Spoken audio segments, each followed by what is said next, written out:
Hello YouTube, Blogger Eric's Rants here, and today I'm going to provide my thoughts on the Liberal Party leadership spill results.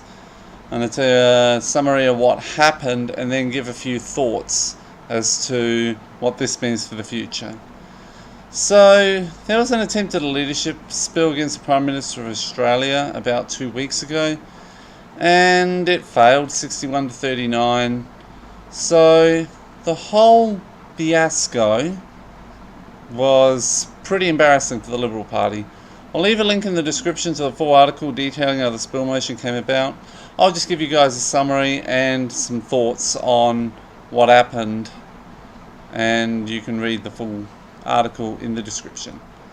Anyway, the whole fiasco began on the 15th of January when the Health Minister announced that the government would scrap the frankly moronic plan to cut Medicare rebates for GP visits under about 10 minutes, despite Tony Abbott supporting the cuts just 24 hours earlier. Then, Tony Abbott made a captain's call to appoint the Duke of Edinburgh, Prince Philip, as a Knight of the Order of Australia, which drew the ire of his colleagues and the derision of most of Australia.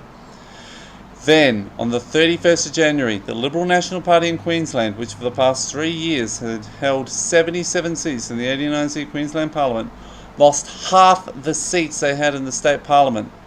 This eventually resulted in the Liberal National Party losing power in Queensland. This increased pressure on the Prime Minister, and his National Press Club speech failed to dispel the critics. On the same day as the National Press Club speech, Andrew Laming, a Queensland MP, announced that he would put forward a private member's bill to abolish knights and dames that Abbott had reinstated shortly after he was elected. A day later, Dennis Jensen, a West Australian MP, said that the Prime Minister didn't have his support, while Mal Bra, a Queensland MP, said that his support was no longer unconditional. Then, 3 days later, Luke Simpkins and Don Randall, two Western Australian MPs, announced that they would move a spill motion against the Prime Minister. Initially, at least, the PM decided that the spill motion would be voted on at the next party meeting in another 3 days. Many MPs rallied to the PM's side and warned against the return to Labor-style dysfunction, but they did acknowledge that the backbenchers' concerns were legitimate. The number of backbenchers supporting the motion started to swell, and rumours started that the Communications Minister, Malcolm Turnbull, along with the Foreign Minister, Julie Bishop, they both might be contending for the position of Prime Minister, but both would stand against the spill motion, although they did not say they wouldn't stand if the spill was successful. The Social Services Minister announced that he wouldn't stand as well. Then, on the 8th of February, the Prime Minister said that he would move the spill motion vote to the following day at a special party meeting so they could end the uncertainty at the beginning of the first parliamentary sitting week. This is despite the Communication Minister, Malcolm Turnbull, praising the Prime Minister for keeping the meeting on Tuesday, with Prime Minister Abbott taking another captain's call, just like the captain's call to Knight Prince Philip.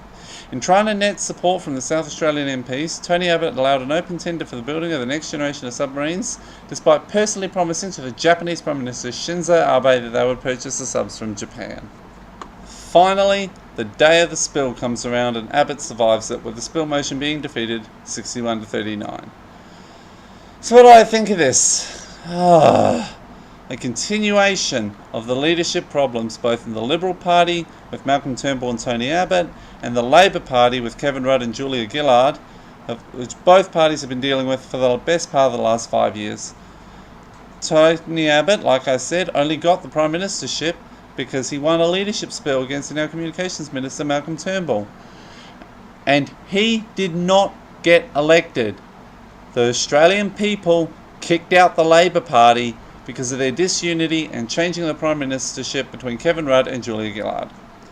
Now, on a number of occasions, members of the Liberal Party have said, we do not want to go down the chaotic and disunity route of the Labor years. I can say that the same disunity of the Labor years appears to be creeping up on the Liberals. But on to Tony Abbott, who I personally think is a massive tool, brought this upon himself with some frankly terrible decisions, and as a result up to 40% of his entire party do not support him. To be frank, the only way that Tony Abbott can prevent Malcolm Turnbull from potentially taking the Prime Ministership back, just like with Kevin Rudd taking the Prime Ministership from Julia Gillard towards the end of the Labor years, is to lift his performance. And in order to do this, he would have to list his party more than he does at the moment, listen to the people more than he does at the moment, and stop these idiotic captain's calls, which have caused so much damage in the first place, and played a role in the bringing on of the spill motion.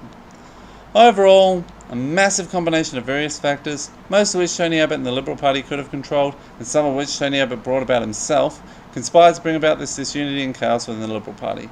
And it is especially ironic, considering a major promise that the Liberal Party made not long before the 2013 election to run a stable and mature government. This is probably the biggest election promise that Tony Abbott broke, in comparison to all of the promises that Tony Abbott has already broken. Just my thoughts on the whole debacle. What do you guys think? I reckon this has happened in other countries as well.